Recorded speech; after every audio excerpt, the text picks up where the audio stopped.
આપણે છે ગ્રસ્તાશ્રમમાં છે કે આ સંસારમાં છે કે આપણે જરા સારું મકાન હોય, થોડી સારી આપણી મિલકત હોય, સારો આપણો ધંધો હોય, સારી આપણી અનુકૂળતા હોય, પણ એનાથી વધારે અપેક્ષાઓ આપણી હોય કે આ પ્રમાણે હું પણ જે સારામાં સારા દુનિયામાં બધા નામો આવે છે ને પૈસાદારોની અંદર, એમાં મારું નામ આવવું જોઈએ. હવે એની પછાડે ગાંડો થાય અને પછી એ ના મળે તો નિરાશ થાય. આપણી એટલી ઈચ્છા રાખવાની જરૂર નથી. ભગવાન ઈચ્છાથી મહેનતને પુરુષાર્થ જરૂર કરો, અને મહેનત પુરુષાર્થ કરતાં ભગવાનનો આશરો રાખીને ભજન કરતાં જે કંઈ મળે, જે કંઈ પ્રાપ્ત થાય એમાં સંતોષ માનો. સંતોષ એ સદા સુખી.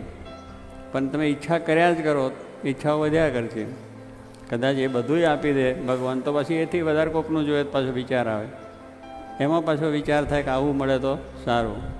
એટલે આપણી ઈચ્છા અપેક્ષાઓને લઈને દુઃખી આપણે છીએ. દુઃખી ભગવાન કરતા નથી, પણ આપણી અપેક્ષાઓ વધારે પડતી છે.